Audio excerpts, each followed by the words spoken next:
Thank you for listening to me, despite the fact that I'm not yet a doctor. Thank you also for inviting me, despite the fact that I'm not yet a doctor. It's a pleasure to be here and to be on this distinguished panel and to be in this room with all this knowledge, about which I don't claim to be the greatest expert. My paper, as the title here indicates, is Wahhabism, Saudi Arabia, and the Islamic State, but more specifically what I wish to discuss is the contestation of Wahhabism by Saudi Arabia and the Islamic State. By that I mean the way that both Saudi Arabia and the Islamic State claim to be the true heir, the true protector, the true representative of the Wahhabi mission, that is the Da'wah al-Wahhabiyya. And here I'll just have one short terminological note, not nearly as long as Andrew's, just to say that when I use the term Wahhabism, I do refer to something that Wahhabis do recognize, even though a lot of Wahhabis say there's no such thing as Wahhabiyya. They do recognize that there's something called a Da'wah al-Najdiyya, or the Najdi Da'wah, and the scholars of this Najdi Da'wah are referred to them by the term A'immat al-Da'wah al-Najdiyya, or Imams of the Najdi Da'wah, and it's this scholarly heritage that is the subject of contestation. And the way that I like to illustrate this dynamic briefly today is to focus on two individuals who I think are representative of it. They are Abdullah ibn Jibreen and Turki ibn Ali. Ibn Jibreen, you may know, was a leading Wahhabi scholar in the Saudi religious establishment. He died in 2009. He was a longtime member of the official fatwa issuing body. It's called the Riyasa al-Amma, and it goes on. It's the General Presidency for Administration of Scholarly Research, Fatwas, Preaching, and Guidance. He was never, though, for reasons I'll come to, a member of the Committee of Grand Ulama. Turki bin Ali is a much younger man. He's from Bahrain. He's only 32 years old, but he is at present one of the leading religious authorities within the Islamic State. And he lives somewhere between Syria and Iraq. There are many rumors that he is in Libya, and I can talk about why I don't believe them if you're curious. Bin Ali, though, it so happens, also studied under Ibn Jibreen in Riyadh for about a year between 2003 and 2004. So you have a situation where one of the leading scholars in ISIS was taught by one of the leading scholars in Saudi Arabia. Probably not a situation that Saudi Arabia would like to have seen transpire. This is not to say, however, that Ibn Jibreen produced Turki bin Ali and thereby ISIS. That's really not what I'm trying to say at all. The point, rather, is that these men capture something about the direction, separate directions, rather, that Wahhabism and Jihadism have taken over the last few decades. In short, they show that Ibn Jibreen is kind of a vestige, in my opinion, of a harsher, older form of Wahhabism, what sometimes has been called unreconstructed Wahhabism, and Ibn Ali is the symbol of a jihadi movement that has become increasingly Wahhabi in its orientation. And by way of introduction to this, I like to begin with a kind of puzzle that is built around the eulogy of Abdullah ibn Jibreen. So Abdullah ibn Jibreen dies in July 2009 at the age of 76 of natural causes in Riyadh. At the time of his death, he might have been the best known kind of older member, most senior member of the Wahhabi religious establishment. Sheikh bin Bez had died in 1999. Sheikh Mohammed al-Uthaymeen died in 2001.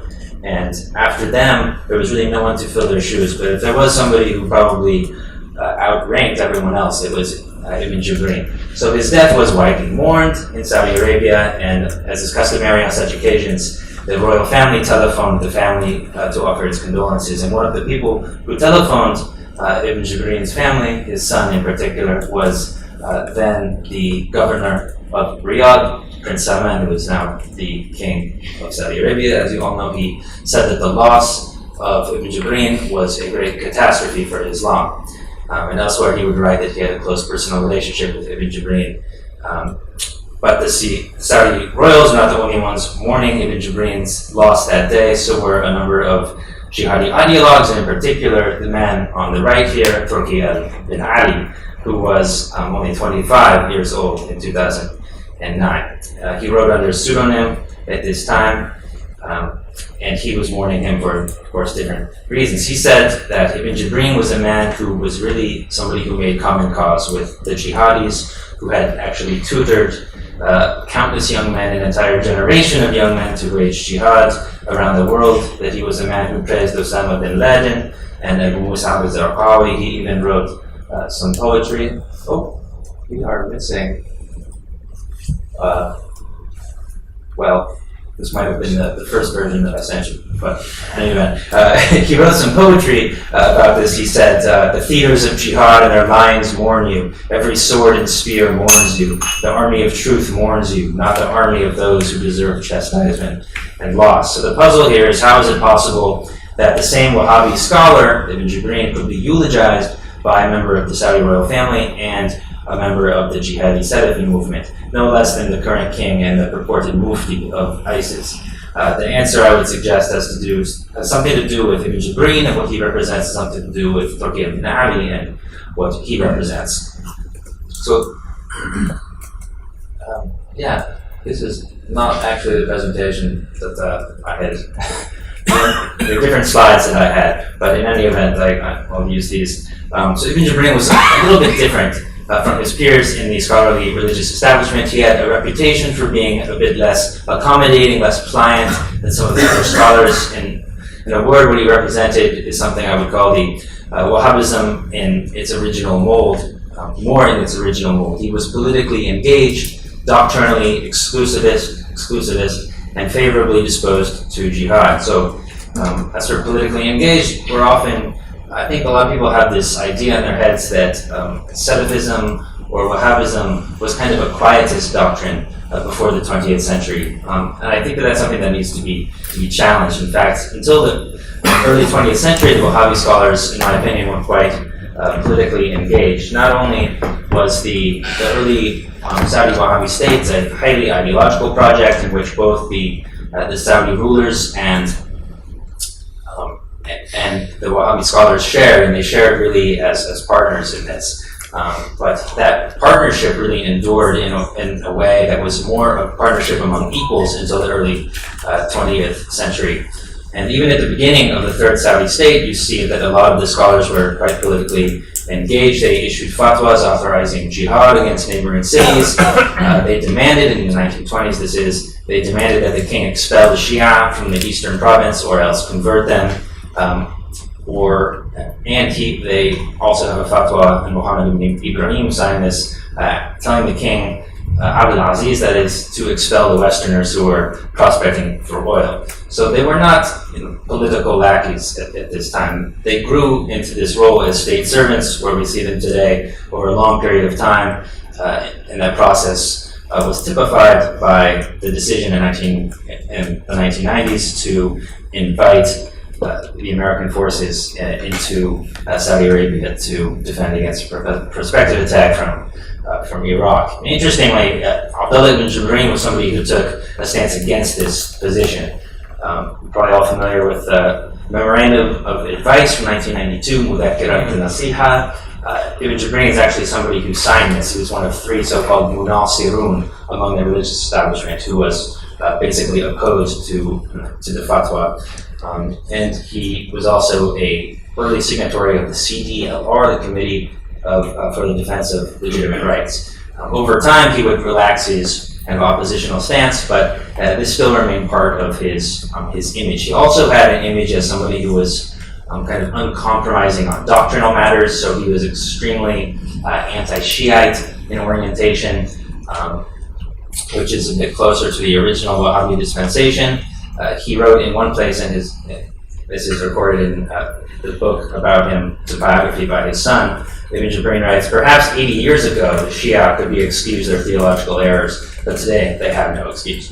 Meaning that the proliferations, the reputations against the Shia had proliferated to such an extent that the Shia masses were to be condemned as kuffar, not just their leaders. And if you read Turki ibn Ali on the subject of whether you can takfir all of the Shia, he will say, well, some of my teachers said that it's okay to takfir all of them, while others said it's not okay. And what he's referring to is Ibn Jibreen. Ibn Jibreen said it's okay.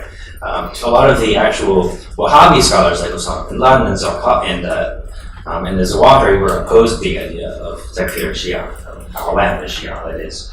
The last reason why he's sort of an old school Wahhabi scholar, Ibn Jibrin, is that he was very favorably disposed to jihad.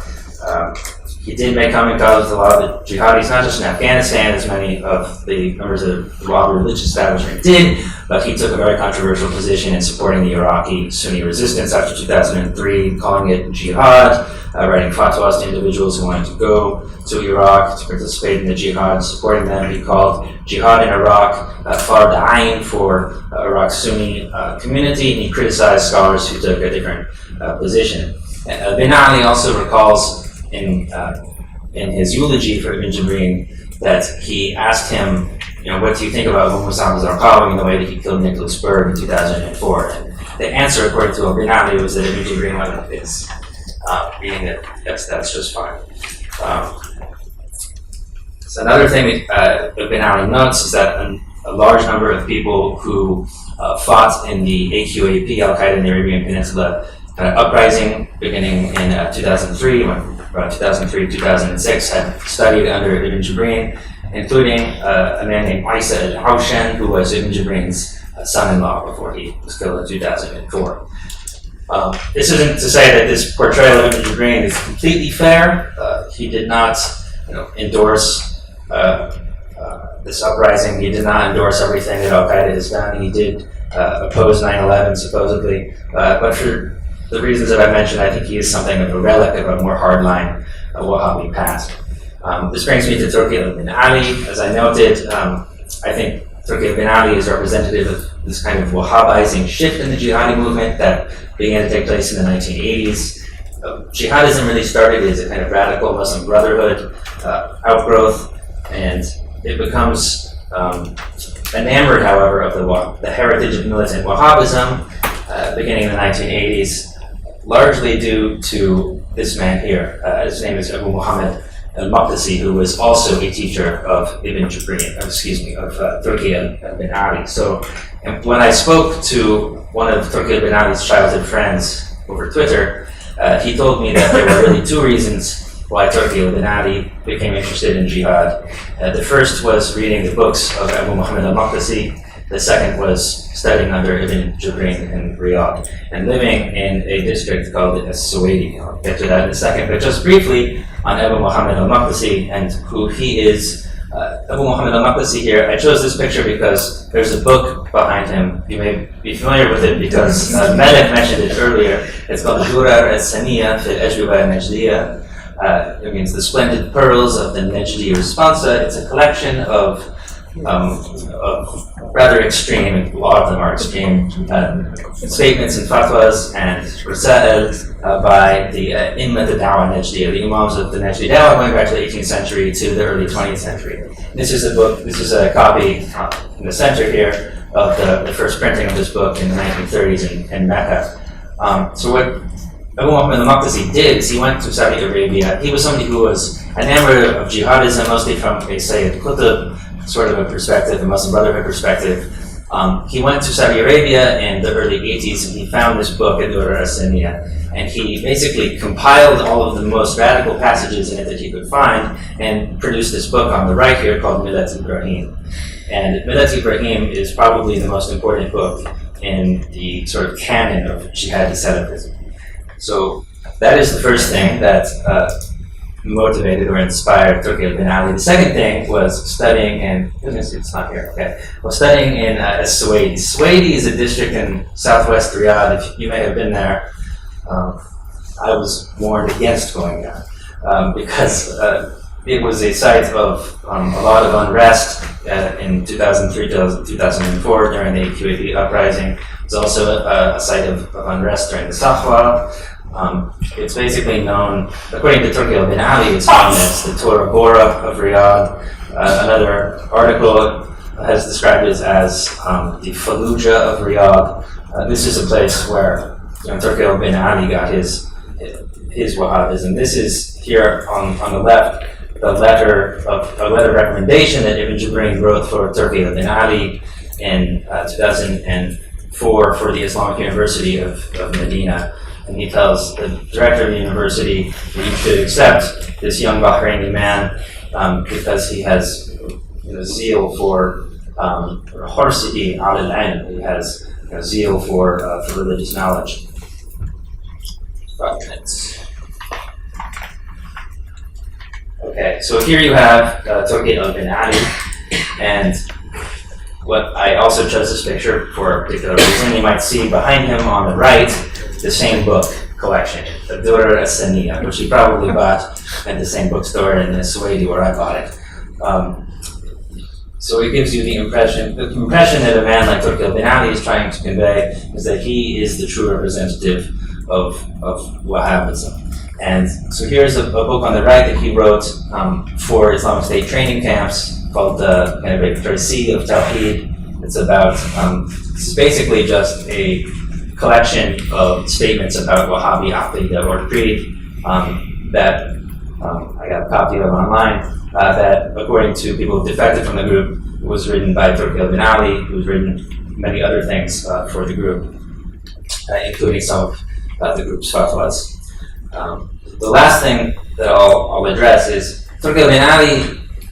He's important, but he's not, shall we say, kind of a distinctive thinker. He's more of a representative thinker of a greater turn in jihadism toward a kind of adoption of the Wahhabi heritage as its own. And this is very well exemplified in numerous things that you find online put out there by the Islamic State. They put out a lot of the traditional works in the Wahhabi canon as its own works, and then in the preface to these works they tend to say something along the lines of, and we are the true extension, we are the true embodiment of the Wahhabi mission. And they don't usually use the word Wahhabi, but it's basically clear what they mean. So this is a copy of Kashf al-Shubuhat, a book written by Muhammad ibn Abdul Wahhab, and probably around 1750, where the preface to which whoever wrote it says, the court scholars, that basically means the scholars in Saudi Arabia, they know perfectly well that the Islamic State, its mission, its jihad, and an extension and embodiment of the mission of Tawheed and jihad, begun by the Messenger of God and his companions, and renewed by Ibn Abdul Wahhab and his descendants. I could give you many examples where they draw comparisons between the early Wahhabi state in the 18th century and themselves. The most recent, the most interesting one actually was just last week. The brand new speaker of the Islamic State, the former one was killed a few months ago in an airstrike. He was trying to motivate attacks by the Islamic State against Turkey, and he said that you need to take revenge for what Turkey did to the Muwahhideen. And he didn't say when, but it was pretty clear that he meant what they did to the Muwahhideen, that is the Wahhabis in the 19th century, destroying the early Wahhabi state. So this idea that they are the kind of continuation of the early Wahhabi state is something that you see very often. I don't think I have time to go into the whole campaign, 2 minutes, by the Islamic State in Saudi Arabia, but very briefly Nadav touched on a major part of it. It begins in November 2014. Abu Bakr al-Baghdadi says in a statement that we are basically establishing a presence, an official presence, a province in, he doesn't say Saudi Arabia, he says the land of the two holy places, and that the targets for the Islamic State, for the soldiers of the Islamic State, are 3. First, the Shia. Second, the Al-Saud. And what he means there really is the state servants and the people in the military. And third, the Westerners. And you see here kind of a reversal of the strategy that was employed by AQAP beginning in 2003, which focused largely on Western targets, and then Saudi forces, and then, if they had time, the Shia. So what they're trying to show, I think, in this strategy is that the El Saud are not harsh on the Shia, that they don't really represent the religious tradition that was founded by this country, which was originally quite harsh on the Shia. And this kind of contestation over Wahhabism creates potential for further unrest in the kingdom. It hasn't, sealed the fate by any means of the Saudi regime, but it is probably one reason why reforms will be slow, and this slow-running kind of campaign by the Islamic State will continue for some time. Thanks.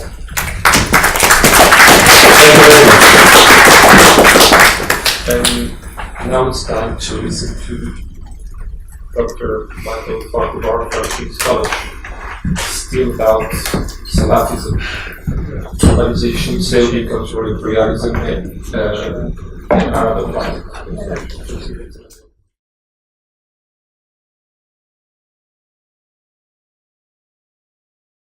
So yes, thank you, Ali, and thank you to Adara for inviting me.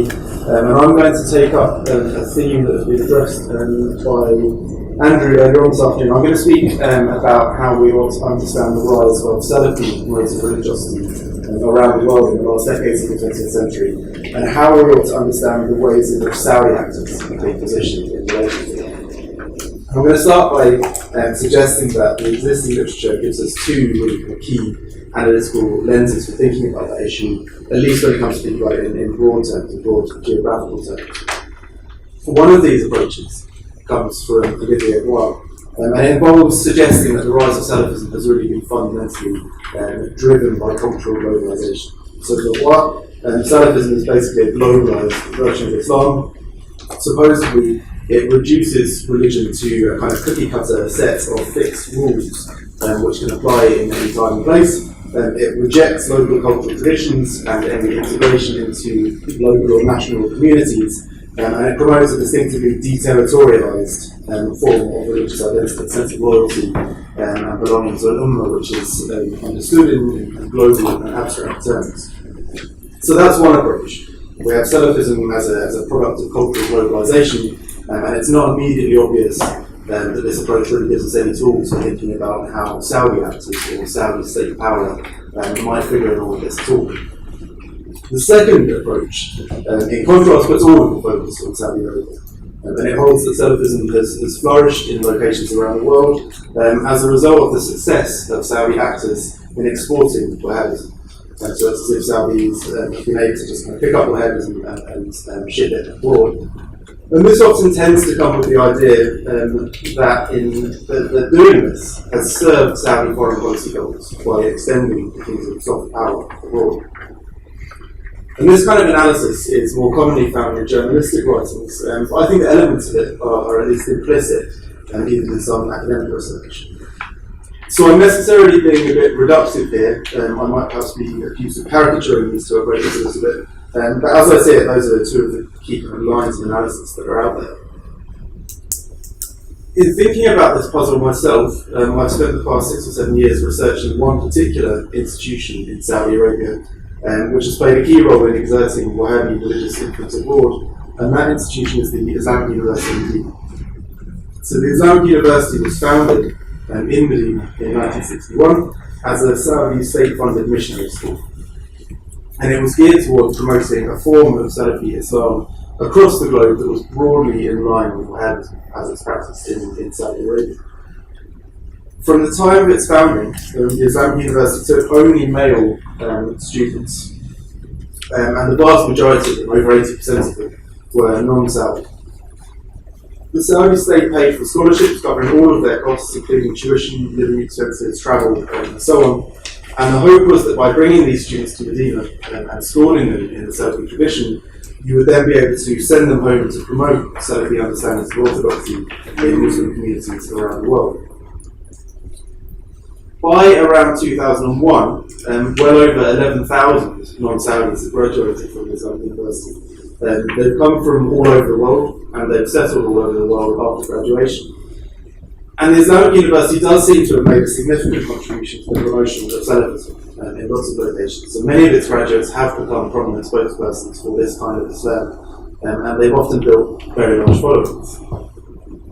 So I'll say a few things about the different analytical approach that I've developed off the back of my research on this particular institution, for thinking about how Saudi actors are positioned in relation to the flourishing and the evolution of Salafi movements around the world. And then I'll say a few more tentative things about developments before and after the Arab Spring over the past few years. So the Islamic University is a fairly clear example of Saudi state actors doing something that you hear a lot about, and that is seeking to use material wealth to bring about shifts in religious identities abroad. But in thinking about how this works, I think it's crucial to get past the metaphor of the export of whatever. So that metaphor is problematic. It implies a fairly homogeneous process, and it doesn't particularly make space for agency exercised by anyone other than the Saudi actors who are supposedly doing the exporting. And what I suggest instead is thinking about everyone involved in this project, and in projects in general, like the Islamic University, and in this case including its state funders, its staff, and its migrant students, thinking about all of these people as participants in a transnational religious economy, involving flows of people and also flows of material and symbolic resources. So I've already said a bit about migrants and the students who pass through the university. The second element that I just mentioned is material capital. And by that I obviously have in mind the millions of dollars that have been spent by the Saudi state each year on keeping the Islamic University running. Apart from migrants and material capital, the other element of the religious economy that I'm suggesting is a kind of symbolic resource that I'll refer to as spiritual capital. And I'm borrowing that phrase from the sociologist Bradford Burton. By studying at the Islamic University, students acquire new religious knowledge, which in this case happens to be knowledge grounded in the Salafi tradition. They also acquire new religious skills, like the capacity to read Arabic, and the ability to understand and to apply a certain set of principles of jurisprudence. They acquire religious qualifications. They may also acquire things like modes of thought, ways of dressing, new modes of speech, new forms of vocabulary, and so on. On one level, these things can be seen as part of a process of individual religious identity formation. But they also represent resources that can be put to work as a source of status or authority or advancement in social life. As I said, Bradford Burton refers to these kinds of religious resources as forms of spiritual capital.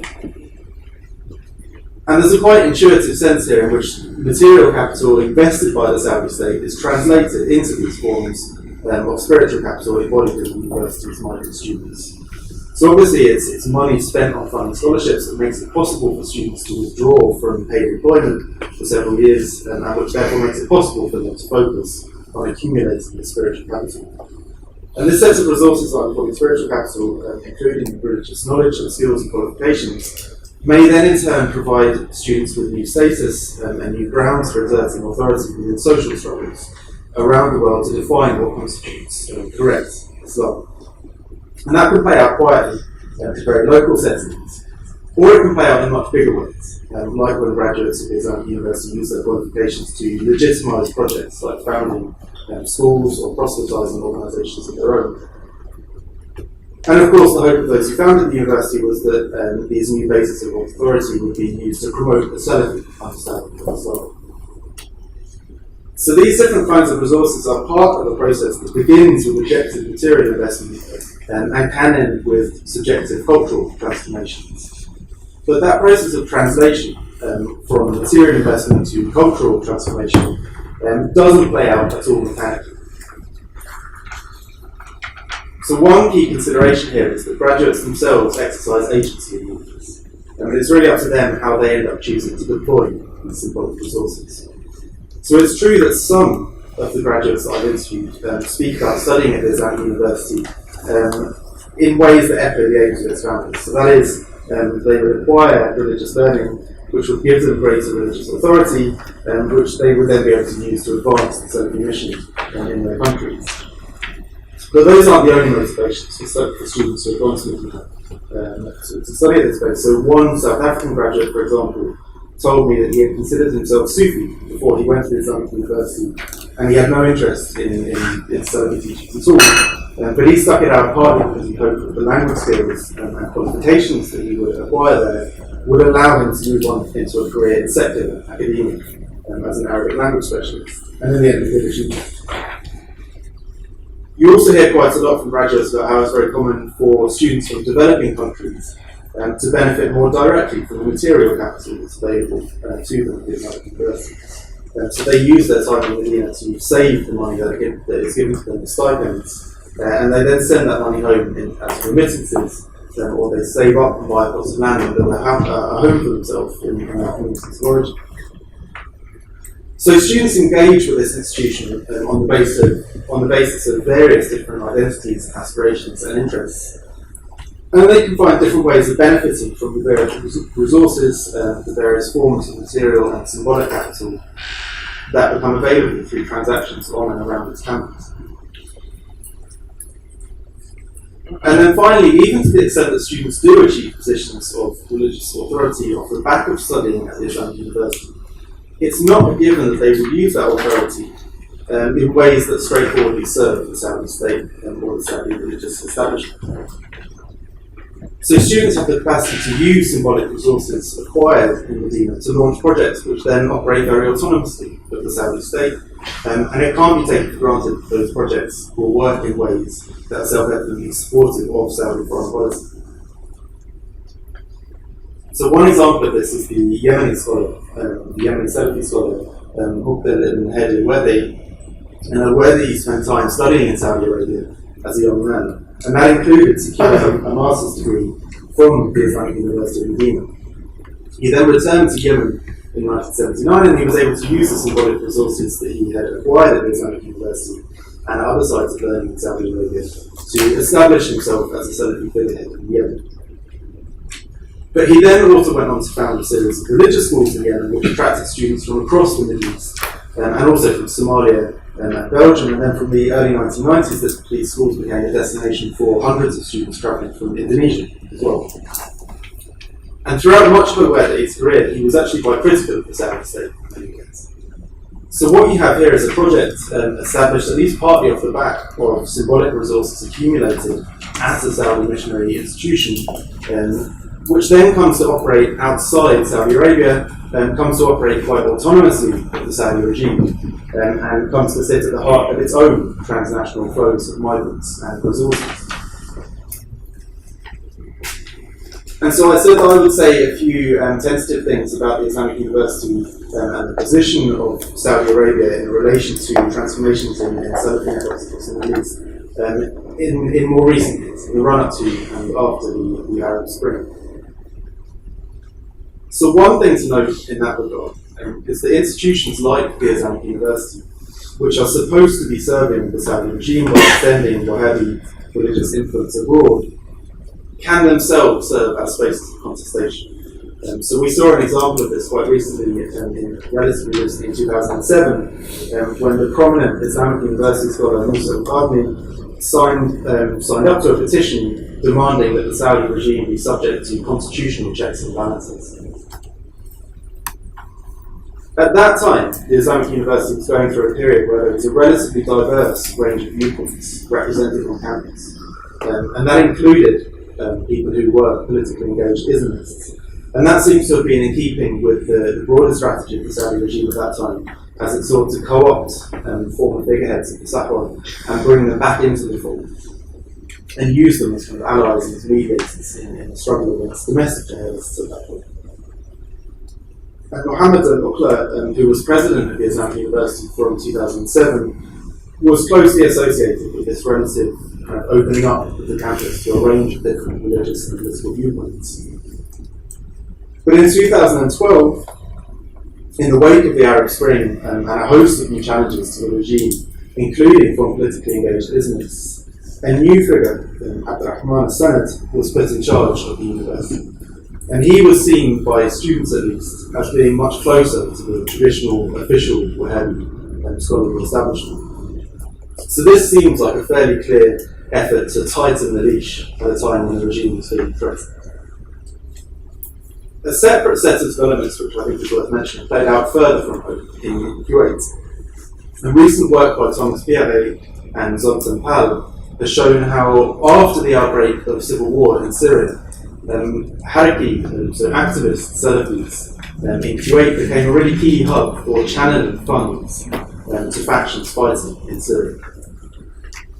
And then, especially after the Saudi state banned private fundraising in Saudi Arabia for Syrian armed factions in 2012, Kuwaiti activist Salafi groups were then involved in channeling funds from inside Saudi Arabia and then sending them on to groups in Syria.